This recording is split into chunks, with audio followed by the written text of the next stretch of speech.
আপনার দ্রব্যমূল্যের যে ঊর্ধ্বগতি বর্তমানে, তার উত্তাপ কি আপনাকে স্পর্শ করেছে? কিছু তো ডেফিনেটলি করেছে। বাসায় গেলে স্ত্রী তো বলেই যে আচ্ছা এটার দাম বেড়েছে। আচ্ছা আমি আপনাকে জিজ্ঞেস করি, তো আপনারা সবসময় আমাদেরকে জিজ্ঞেস করেন দ্রব্যমূল্য কেন, মানে জিনিসের দাম কেন বললো। আপনি একটু বলেন তো জিনিসের দাম কেন বললো? জিনিসের দাম বাড়ছে, নানা কারণ আছে।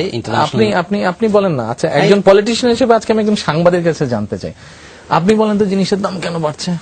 উৎপাদনের সমস্যা আছে, পরিবহনের সমস্যা আছে, আন্তর্জাতিকভাবে পণ্যের মূল্য বেড়ে যাচ্ছে, ইন্টারন্যাশনাল অয়েল প্রাইস বাড়ছে, নানা কারণ এটার সঙ্গে জড়িত আছে। বাজারজাতকরণের সমস্যা আছে। বাজারজাতকরণের কি সমস্যা আছে? উৎপাদনের ক্ষেত্রে ধরেন আমি জানি না, I want to learn from you, I want to know from you. আপনি আমাকে বলেন যে কেন বাড়ছে। ধরেন চালের কেজি এখন যদি আমি ধরে নিই 19-20 টাকা, এবারের চালের কেজি 18 থেকে 20 টাকা যদি ধরে নিই আমি, এটাকে কেন 10 টাকা করা সম্ভব না? সম্ভব নয় কেন? আমি আপনার কাছে জানতে চাচ্ছি। সেটা আপনার বাজার ব্যবস্থার উপরে নির্ভর করছে, কি উৎপাদনের উপর নির্ভর করছে। কিন্তু 10 টাকা না, 10 টাকা ধরেন আপনার ইন্টারভিউ আমি নিচ্ছি, 10 টাকা কেজি কেন দেওয়া সম্ভব না? দেওয়া কি সম্ভব? সম্ভব নয়, কিন্তু সেটা কেন সম্ভব নয়? সম্ভব নয়, আমি তো মনে করি সম্ভব। 10 টাকা, কারণ এটা প্রতিদিনের বাজার চিত্র পাল্টে যাচ্ছে, উৎপাদন ব্যবস্থার সঙ্গে এটা সম্পৃক্ত। উৎপাদন ব্যবস্থায় কি সমস্যা?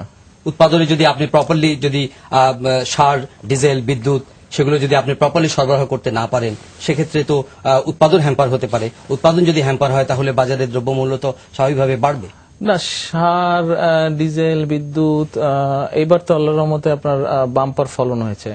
তো যদি সার, ডিজেল, বিদ্যুৎ এগুলা যদি সরবরাহ করা সম্ভব না, তো বাম্পার ফলন হলো কেমন করে?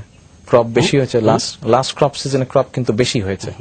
এক্সপেক্টেড যেটা গ্রোথ ছিল বা এক্সপেকটেশন যেটা ছিল আল্লাহর রহমতে তার থেকে বেশি হয়েছে। আমরা তো বলছি যে আপনার একটা রিজনেবল একটা প্রাইস, সেটা আপনি what is the reasonable price দেন?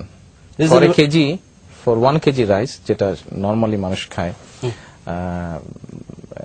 আপনার 28 বা 29 যেটা আছে, 28 বা 29 যেটা আছে চালে এরই, তো এটা ধরেন 10-12 টাকা কেজি যদি দিতে হয়, কি করা যায়, কেমন করে দেওয়া যায়? সেটা আপনার চিন্তা, কারণ আপনার দল ক্ষমতায়, আপনি সরকার, জনগণের দায়িত্ব পালন করছেন এবং জনগণের কমফোর্টের কি মুশকিল বুঝলাম। তো আপনার কাছ থেকে কি জানতে পারবো না?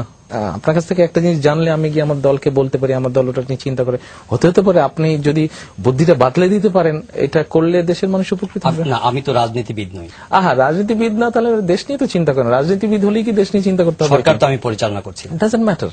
সরকার আপনি পরিচালনা, কিন্তু একটা তো উপায়, বুদ্ধি বা দেশের ভালোর জন্য তো একটা আইডিয়া তো দিতে পারেন। সেটার জন্য তো আপনারা ক্লিক করলে, হ্যাঁ সেটার জন্য তো আপনারা রয়েছে। না, সেটার জন্য আমরা নেই। আমরা তো ভাই আপনাদের কাছ থেকে জিজ্ঞেস করি। আমরা রাজনীতিবিদ যদি বলেন, রাজনীতিবিদ আপনাদের কাছ থেকে জিজ্ঞেস করেই তো করে। আমি তো জানতে চাচ্ছি কিভাবে সম্ভব।